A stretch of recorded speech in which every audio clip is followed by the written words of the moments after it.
entend encore aujourd'hui que quand on est soignant, on doit finalement être fort, la bonne distance avec nos patients, des choses comme ça qui font que dans les représentations des soignants, ils n'ont pas le droit d'aller mal.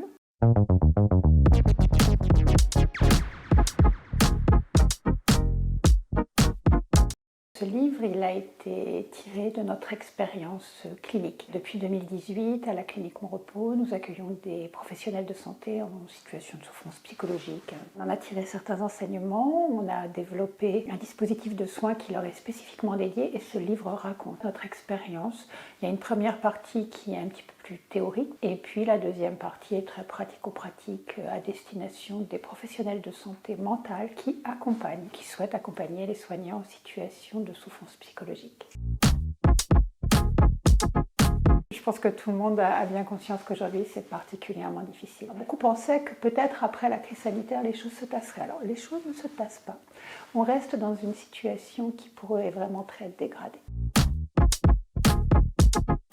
Il y a effectivement cette question du burn-out avec des choses assez classiques finalement, le rythme de travail, l'intensification du travail, la transformation du travail, avec des exigences différentes, des façons de faire différentes. Et puis derrière ça, il y a aussi tout simplement les éléments plus émotionnels qui sont liés directement au métier. Prendre soin des autres, c'est quelque chose qui est coûteux émotionnellement.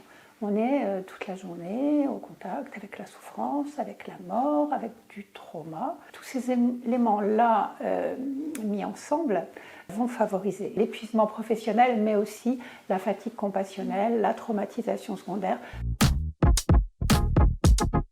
D'abord, je pense qu'il y a beaucoup de fausses croyances. On entend encore aujourd'hui que quand on est soignant, on doit finalement être fort, la bonne distance avec nos patients, des choses comme ça qui font que dans les représentations des soignants, ils n'ont pas le droit d'aller mal. C'est la crainte de consulter pour rien, la crainte de montrer qu'on peut avoir peur d'être malade. Il y a une crainte de la stigmatisation, parce que la maladie mentale est aussi très fortement stigmatisée dans notre pays. Mais on le voit également en termes de santé physique, avec des gens qui mettent un temps fou à consulter. C'est que tant qu'on n'a pas consulté, on n'a pas obligatoirement le diagnostic, donc on peut encore mettre à distance. Enfin, il y a beaucoup de choses qui peuvent expliquer ce retard à la consultation.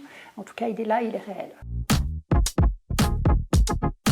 Au début, on est parti de l'idée qu'il fallait justement quelque chose qui facilite l'accès aux soins. Si on procédait comme on procède habituellement, c'est-à-dire le rendez-vous d'abord chez le médecin généraliste pour être adressé à la consultation de psychiatrie, on mettait encore du délai, on mettait encore un obstacle supplémentaire. Donc en fait, on a décidé qu'on recevrait les gens dès qu'ils appelaient. Ensuite, on a identifié une filière de prise en charge qui soit un peu confidentielle. Les soignants ont peur de croiser dans des couloirs de consultation de psychiatrie leurs propres patients. On s'est rendu compte qu'il y avait des besoins psychologiques spécifiques chez les soignants et c'est là autour de ça qu'on a développé un programme qui soit progressif. Parce qu'un soignant qui arrive, qui a déjà du mal à venir consulter un psychiatre, un psychologue, si d'emblée, j'ai envie de dire, vous y allez trop fort, voilà, vous ne le revoyez pas.